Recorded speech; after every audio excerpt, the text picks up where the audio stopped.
নমস্কার, আমি বিপ্র আনকাট বিপ্র বার্তা চ্যানেলে আপনাদেরকে স্বাগত। আপনারা জানেন আমাদের রাজ্যে আঞ্চলিক তৃণমূলের সর্বভারতীয় সাধারণ সম্পাদক অভিষেক বন্দ্যোপাধ্যায়, অর্থাৎ শাসক দল তৃণমূল কংগ্রেসের সাধারণ সম্পাদক অভিষেক বন্দ্যোপাধ্যায়, যিনি নিজেকে সর্বভারতীয় সাধারণ সম্পাদক হিসাবে দাবি করেন। দলটি আঞ্চলিক হলেও তিনি সর্বভারতীয় সাধারণ সম্পাদক।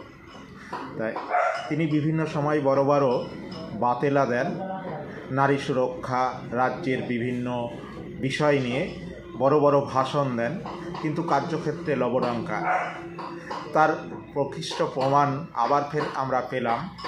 এসআইআর নিয়ে রাজ্য জুড়ে তিনি মানুষ খেপানোর কাজ করছেন, যেখানেই লাশ পাচ্ছেন সেখানেই ছুটে যাবার চেষ্টা করছেন এবং মানুষকে ভুল বুঝিয়ে আরও যাতে লাশ পাওয়া যায় সেই চেষ্টাই আছেন। নারী সুরক্ষা নিয়েও বড় বড় কথা বলেন, কিন্তু যখন সাংবাদিকরা তাকে নারী সুরক্ষা বিষয়ে প্রশ্ন করে, বিশেষ করে আমাদের রাজ্যের নারী সুরক্ষা বিষয়ে প্রশ্ন করে, তখন তিনি মাথা গরম করে বসেন এবং রেগে যান। এটা আমার মুখের কথা নয়, চলুন আমরা দেখে নিই তিনি কিভাবে সাংবাদিকদের প্রশ্নের উত্তরে রেগে যাচ্ছেন। সেটা আপনারা নিজে চোখেই দেখে নেবেন। এক সাংবাদিকের প্রশ্নের উত্তরে তিনি কিভাবে মাথা গরম করছেন।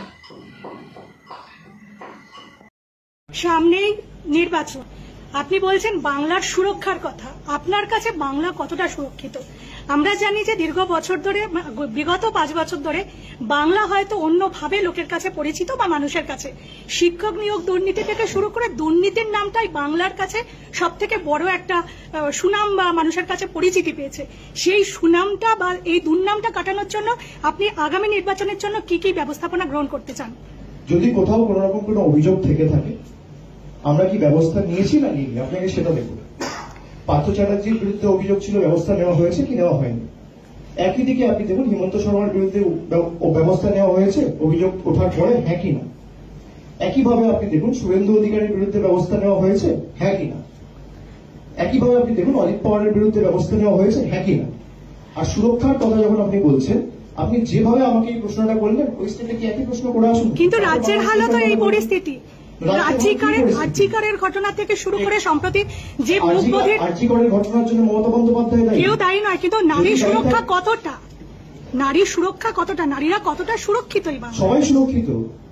আর এর জন্য দায় বিজেপির। অপরাজিতা বিল পাস করছে না কেন প্রশ্ন করুন না, ওদেরকে গিয়ে তো প্রশ্ন করার সাহস নেই আপনার। কিন্তু অপরাজিতা বিল পাস করছে না কেন, আপনি আগে উত্তর দিন। আমি দিচ্ছি, কিন্তু শাসক দল হিসেবে আপনারা কি অ্যাক্টিভিটি নিচ্ছেন? আপনি কোশ্চেন করছেন, আপনি আমার কোশ্চেনের উত্তর দেবেন। আমিও সাংবাদিক জিজ্ঞাসা করার অধিকার আমার আছে। ধরে প্রেসিডেন্টের কাছে আটকে পড়ে আছে কেন, জবাব কে দেবে? কিন্তু তার আগে এই ঘটনাগুলো ঘটেছে, তার দায়িত্ব কার?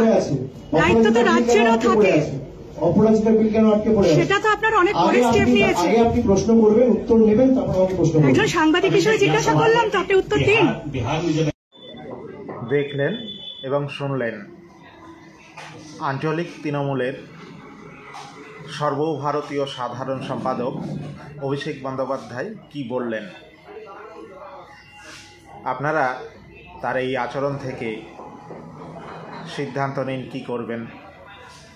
যদি আমার এই চ্যানেলটি ভালো লাগে তাহলে লাইক, কমেন্ট এবং সাবস্ক্রাইব করে পাশে থাকবেন। জয় হিন্দ, বন্দে মাতরম, ভারত মাতার জয়।